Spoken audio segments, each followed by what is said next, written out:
Before we start the podcast, I have a very important message. If you haven't heard about Anchor, it's the easiest way to make a podcast. Anchor is an app, and it's free. There are creation tools that allow you to record and edit your podcast right from your phone or computer. Anchor will distribute your podcast for you, so it can be heard on Spotify and Apple Podcast and many more platforms. You can make money from your podcast with no minimum listenership. It's everything you need to make a podcast in one place. Download the free Anchor app or go to anchor.fm to get started. Now, let's begin the podcast. Hi, welcome to the Thoughts with Lakshman podcast. This is episode 9 of my podcast. And in this episode, we're going to be talking about German architecture. We're going to be looking at German architecture throughout history, different styles, throughout different periods up until the present with more modern styles. So just in case you haven't watched any of my previous episodes, the way the podcast works is in every single episode, I explore a unique topic that's related to German culture. And I explore that topic exclusively in that episode. So even though I have like a few episodes about German immigration into the English colonies, they're on separate topics.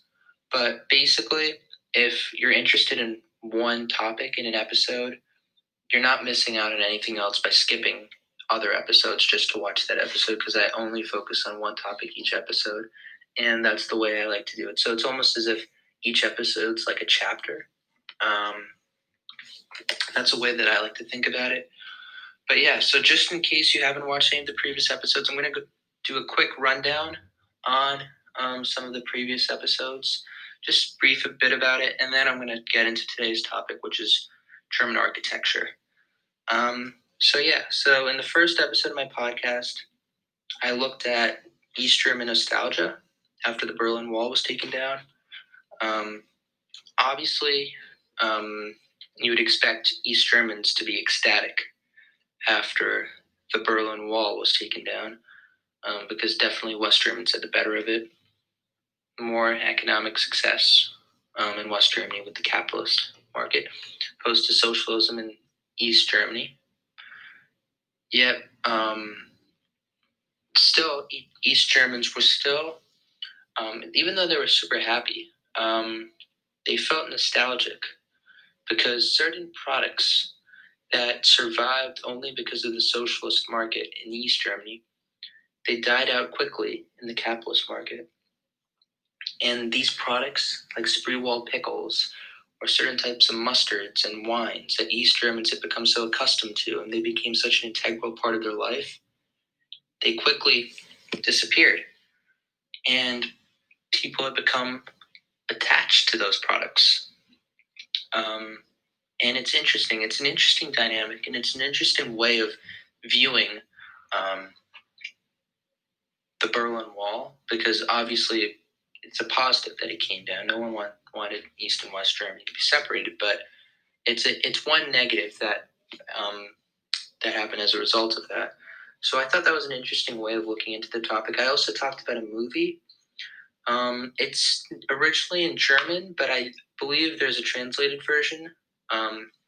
And basically, it's quite an interesting movie. There's a mother who goes into coma because she sees her son, and they're living in East Germany at the time, this family, they're German.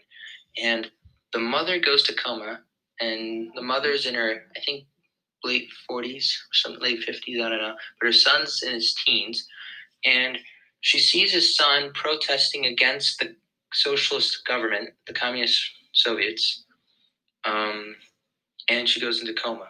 And the kid's mom is very loyal to the Soviets, and she supports their government. So she's totally fine with the situation with East Germany and West Germany being separated. And the kid went to protest against it. And when the mother saw her son protesting, she went into a coma. And after their mother woke up from the coma, which was 3 or 4 months later. The Berlin Wall was taken down. So the movie's quite interesting because it shows the efforts that the family had to make. Like, they recorded their own news show. They basically shut the windows. They shut the curtains at all times. They never let their mother go outside. Whenever they drove outside with their mother, they would make her wear a blindfold, and they made sure that she wouldn't look out. And it was also that because they knew that if their mother went into coma because she just saw her son protesting, what would she do if she saw the Berlin? Like, they thought she would die if she saw that the Berlin Wall was taken down. So it's an interesting movie. So that's an interesting episode. And then in the second episode of my podcast, completely different topic. Yeah, still related to Germany. I explored German immigration into the English colonies in the 18th and 19th century. So obviously, other than English immigrants, German immigrants actually made the largest immigrant group into the colonies in the 18th and 19th century. And as a result of that, many people today who, you consider Americans, they actually have German heritage, and their ancestors were probably German. For example, Donald Trump's heritage is German. And Germans were attracted to the English colonies because the colonies had soon developed after around 40 or 50 years after Jamestown in 1608. They developed a reputation for having economic opportunity, but more importantly, political freedom. They had a representative assembly, which was very rare at the time. There were a lot of monarchies. There were a lot of kings and queens in Europe during the time. And after failed democratic revolutions in Germany, many people fled Germany and came to the English colonies. In the third episode of my podcast, I explored a topic similar to it. It's a bit different, though. So, with kindergarten. Kindergarten's actually a German word. It's not even translated into English. Kindergarten's the German word. It's pronounced Kindergarten in German, and die Kinder is children. Garten is like an organized lecture. And basically the concept behind it is when German immigrants came into the English colonies in the 18th and 19th century, they lived right next to each other. They set up their own communities, and they made sure that their kids went to school at a very young age for kindergarten. And at the time, any other colonists viewed that as crazy because children at the time, the purpose of school back in the day was not to educate children, but instead it was to educate the next set of ministers. It wasn't just so that you could get an education, now you have a job and whatever. Most jobs back in the day, you didn't really need to have an education. So many people viewed it as unnecessary, unless you wanted to become a minister. However, Germans really emphasized education, regardless of religion. And they sent their kids to kindergarten. And other colonist groups, they saw how successful the concept was, and they started to send their own kids to kindergarten too. And they basically copied the concept. And we can credit Germans for the idea of kindergarten because it still exists today. And it's a smart idea because the early years for children are really important with their brain development. And then in the fourth episode of the podcast, I looked at the role of soccer in German culture. Germany is one of the world's soccer powers, and I did focus a bit on the soccer part of soccer in Germany, but I also focused on how culturally it brings everyone together, regardless of where you're from in Germany, what your beliefs are, how you look, whatever your situation. Soccer really brings all Germans together. And for example, with the Super Bowl, less than 33% of Americans watch the Super Bowl. On the other hand, nearly 90%, and I'm not kidding, 87%, which is close to 90, they watched the World Cup final. 87% of Germans watched the World Cup final, which is crazy if you think about it. Because think about how big the Super Bowl is in the United States, right? How many people watch it? And only less than 33% of all Americans watched it. In Germany, 87% of Germans watch the World Cup final. So it just shows how massive soccer is to German culture. And I thought that was an interesting topic. In the 5th episode of my podcast, I focused on a German philosopher, because there are definitely some very famous German philosophers. I focused on Karl Marx. Marx is known today for Marxism or his socialist economic policies. But I looked beyond that. I looked at his early life. He actually grew up relatively affluent. And that's part of the reason why he generated his beliefs, because he was able to he received a pretty solid education for the time. And that actually shaped him. He was a very humble person, and he learned a lot, and he became very aware. And that's where he started to figure out and believe that workers should control the means of production, not owners. And that then he did more research, traveled a lot too. He spent years in France and Belgium, and he eventually wrote down his policies and became very popular, famous. They inspired the Russian Revolution, and you could argue even in politics today across the world. In the 6th episode of my podcast, I did something a little different. I just focused on the Bundesliga, state of the Bundesliga, the financial situation of it with COVID, major stories, transfer news for the summer. But yeah, and in the 7th episode of my podcast, I looked at Immanuel Kant's philosophies. Immanuel Kant's another famous German philosopher. By the way, Immanuel spelled with an I, not an E. And his policies are really interesting. They're on controversial topics, but it's very interesting because I at first had no clue. And I knew that he was a famous person. And Marx I knew before researching, but Kant, I didn't really have much of a clue. So I was really curious to figure out why he was so famous and why the Critique of Pure Reason was so famous, because I've heard of that. That's his very famous novel. And then I started reading some stuff online, and it was really interesting. So the main, argument that Kant's, I guess you could call it life thesis, was rationalism over empiricism. And that basically means empiricism is knowledge from experience, and rationalism is knowledge from logic. And Kant basically argued that empiricism is not always correct, and rationalism is nearly always correct. It's basically all the time correct. And he gets really deep into it. And I kind of go pretty deep into it in my podcast, as deep as I could understand it. But it really gets you thinking. If you read some of his work, it takes time because you have to really absorb it and understand it and grasp it. And if you do, because the first time you read it, you don't understand it. The first 2 or 3 times you read it, you don't understand it. But after you grasp it, it's really interesting. So I highly encourage you to listen to that and check out some of his work. But yeah, in the 8th episode of my podcast,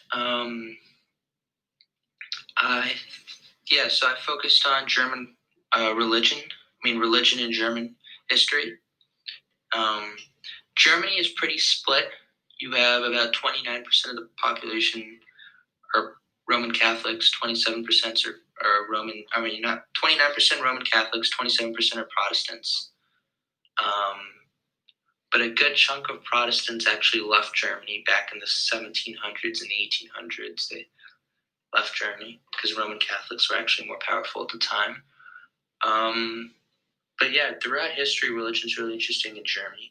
You have a significant portion of the German population that's not religious, and there are some new religions coming up because of immigration in Germany, but that's where Germany stands. But it's changed over time, and religion really shaped a lot over time because, generally speaking, not just specific to Germany, people really, really, really valued religion back in the days. They still do, but I don't think to the extent based upon what I've read.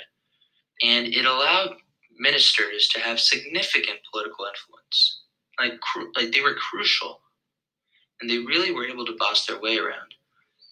And that really shaped a lot of German laws, and I guess you could then say German history. So that's interesting too. I looked at that, the impact of it.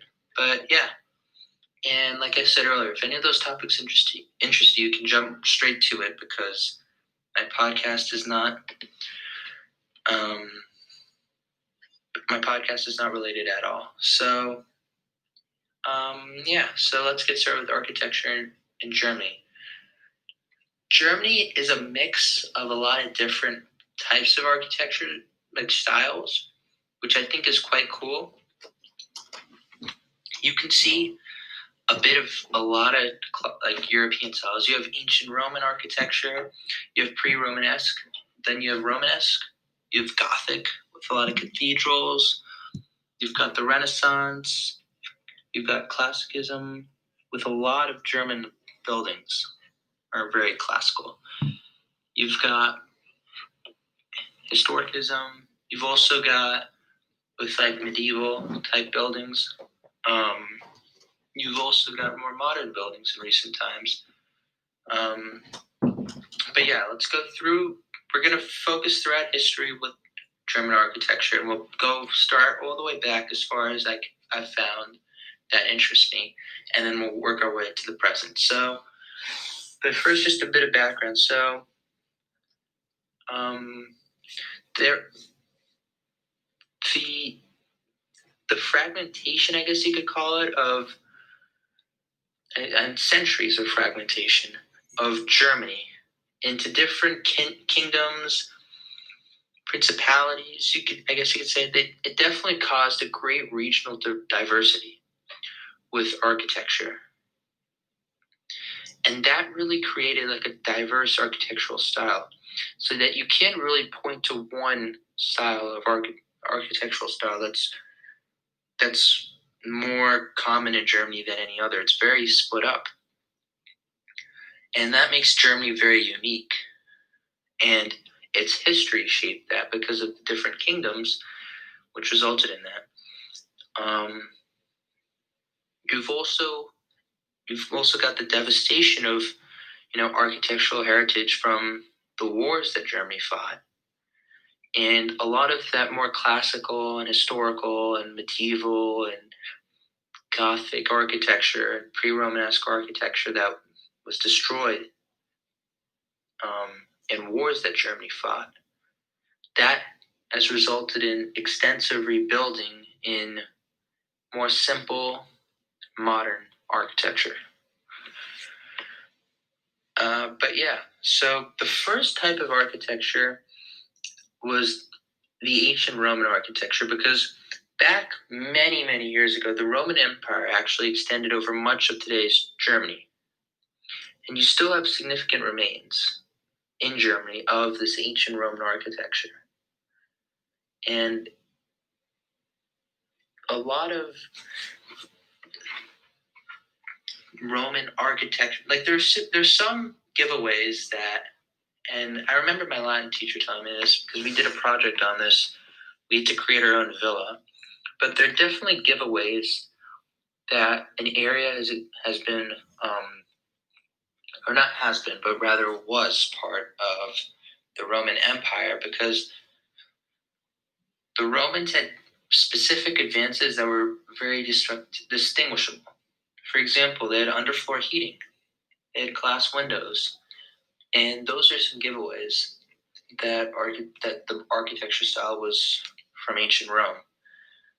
But with the departure of the Romans, that kind of vanished. But there's still some remains of it, but it's not as spread out as some of the other styles of architecture.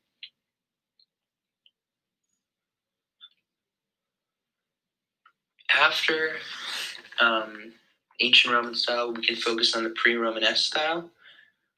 And this is kind of related to the ancient Roman architecture. You have some elements of it, massive art-shaped passageways. You've got not more.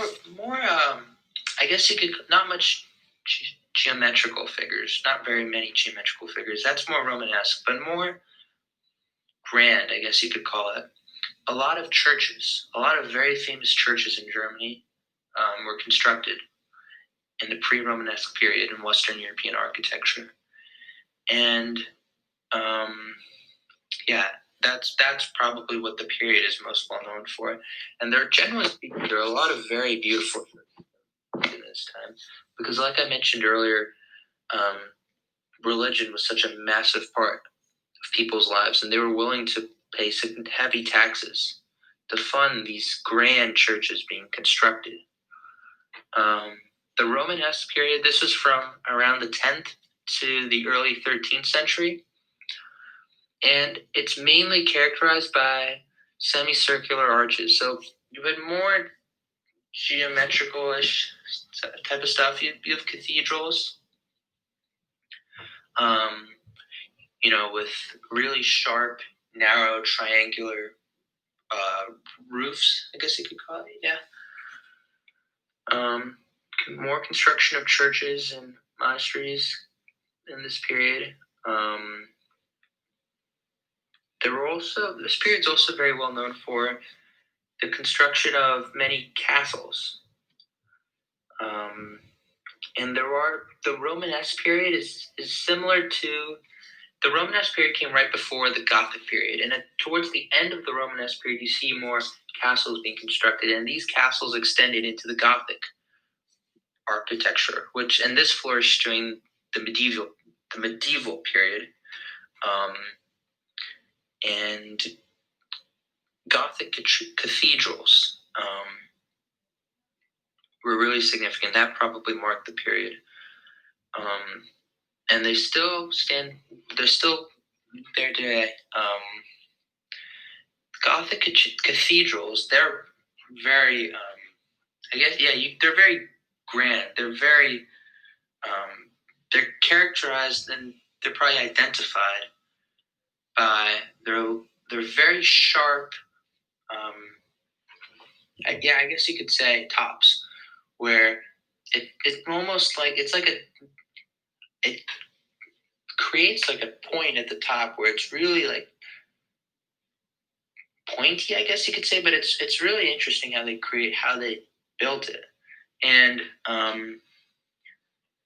I guess the way you could describe it is you have lots of different rising triangular shapes in part of the roof, and they create these really narrow pointy tops, and it creates a really grand look when you combine it with everything else.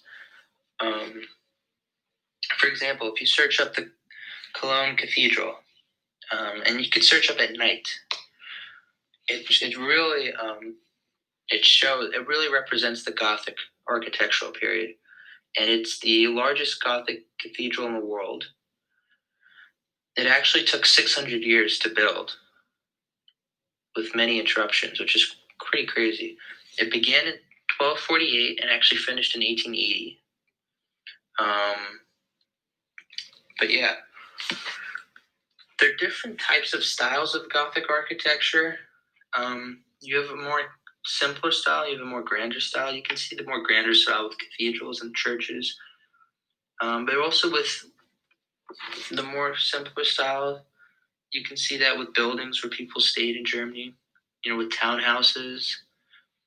And this extended into the Renaissance. And the Renaissance period, the Renaissance architectural period, that's really between the 14th and the 16th century in Europe, in Germany. And during this time, from the 14th to the 16th century in Germany was almost separated into different little territories with kingdoms. And there were many armed conflicts, but the more important thing is the fact that Germany was separated into these different kingdoms created an almost different type of interpretation of the Renaissance period in different areas of Germany, if that makes sense. So because Germany was not designed together. You had different people designing it their own way in their own areas, different kings, and during the Renaissance period, you can see you can interpret the Renaissance period differently because of the fragmentations of different parts of Germany. So, for example, in Wolfenbüttel, you have different castles. Then there's Wesser, other castles, and you can search them up. The Wolfenbüttel castle, and you can search up the Wesser castle, and they're distinctly different. There are also town halls in Leipzig, but the main takeaway is that the different kingdoms created a different interpretation of the Renaissance architecture at the time. But yeah, then you have progressing into the 17th century. You've got the Baroque architecture, and it actually began in Italy. It spread across Europe, and it's almost a reinventation of Renaissance architecture in a new, rhetorical and theatrical fashion. For example, whereas the Renaissance almost drew on wealth and power, and the Baroque was more towards the Counter-Reformation, which was a movement within the Catholic Church, and they tried to almost reform itself in response to the Protestant Reformation. So the Baroque style started in Italy. It arrived in Germany after the 30 Years' War. And you can see some parts of the Baroque architecture were actually destroyed because a lot of it was constructed in Dresden. And Dresden was obviously bombed by the U.S. in World War II. But there's still some remaining parts. And you can search up the Zwinger Palace in Dresden. It's a good example of the Baroque architecture. But the Baroque architecture was throughout the 17th century. I mean, it spread from Italy, and much of it was in Dresden, but a lot of it was destroyed by the U.S. And we're going to get into that in a few minutes. And the second and then after the 17th century, you're moving into the 18th century. You're seeing more classical architecture now, with more simpler, more lighter colors, more not nearly as grand, more geometrical, more simpler. And a lot of this type of architecture was seen with townhouses, with residential areas, with buildings that people lived in, and it was almost like a reaction against the Baroque style, in that it was more simpler, and with both, the landscape. You could say that the landscape was actually, I guess, more grander in a way, because there was more emphasis on it. Because with the Baroque style and styles before it, it was more emphasis on the building, not much else around it. Classical, it was more, the gardens were emphasized more, and it almost celebrated the naturalistic manner of a landscape garden. And it's more simpler style of architecture, and you saw it more throughout the 18th century, and it's still very common in Germany today. Because, like I said earlier, a lot of the classical architecture is probably the most widespread form of architecture in Germany, because you can see it so often with buildings and common areas where people just live in townhouses and stuff like that. But yeah. Then you're moving into around the 19th century, which it's sometimes called this architectural style as eclecticism. It was more so. You can also argue it was a bit like the medieval style. It was a bit back to it, a bit more grander. But it wasn't necessarily as common as any of the other ones. It was more so on a few castles, with theaters, with a few churches, but it wasn't necessarily as common, so I'm not going to spend as much time with it. But then moving in lastly to the modern, which you see through the 20th century, 21st century, but hardly anything in the 21st century, mainly the 20th century. And by the way, the 20th century means the 1900s. But a lot of the modern architecture was not necessarily because of choice. It was because of this need, because Germany fought many wars throughout the 20th century, many massive wars, World War I, World War II, and they suffered a lot. They took a lot of damage. And like I said earlier with Dresden, a lot of beautiful classical architecture and Gothic architecture and Romanesque architecture and Baroque architecture was destroyed in these worlds. And modern architecture was the rebuilt when buildings had to be rebuilt that were destroyed. And there wasn't necessarily as much focus on beauty as much as just getting the job done, making sure you're producing something serviceable. And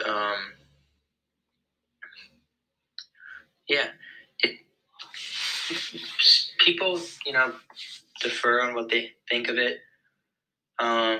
Also, part of the modern architecture is with the Nazis.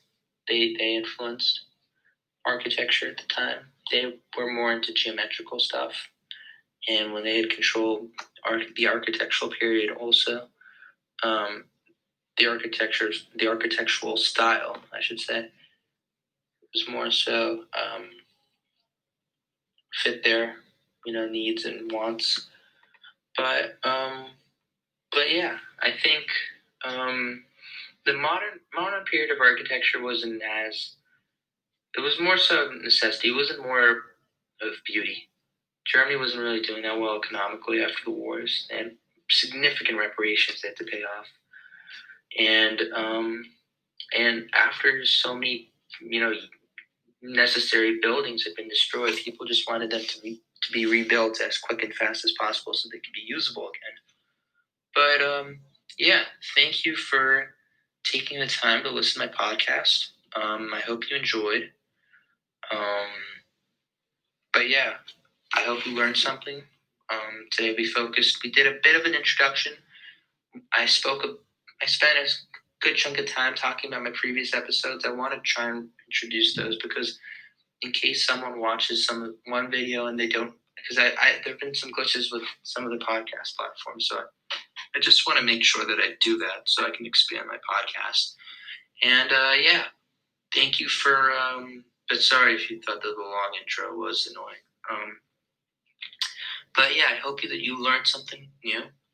I think architecture is really interesting, and I think the classical, not necessarily the classical is more simple, but the medieval, the Gothic, the Baroque, the Romanesque architectural styles in Europe are truly beautiful. And yeah, I mean, you can see how much those countries value it, the great lengths that they go to protect it, and the spending that's necessary, and they're willing to commit to it to keep these old, beautiful, grand churches running. And yeah, it's truly amazing. And I don't think we're going to see. I'm excited to see what happens with architecture in the future, because right now I don't really like it, to be honest with you. I'm not a big fan of geometric shapes and stuff like that with the modern architecture. I don't like it. I like classical. I'm not classical, but more the older stuff better. Because classical, I keep forgetting, classical doesn't just mean older. Classical means a specific form of architecture, which is, I guess it does the job, but it's a bit more simpler. But yeah, thank you for listening to the podcast, and goodbye.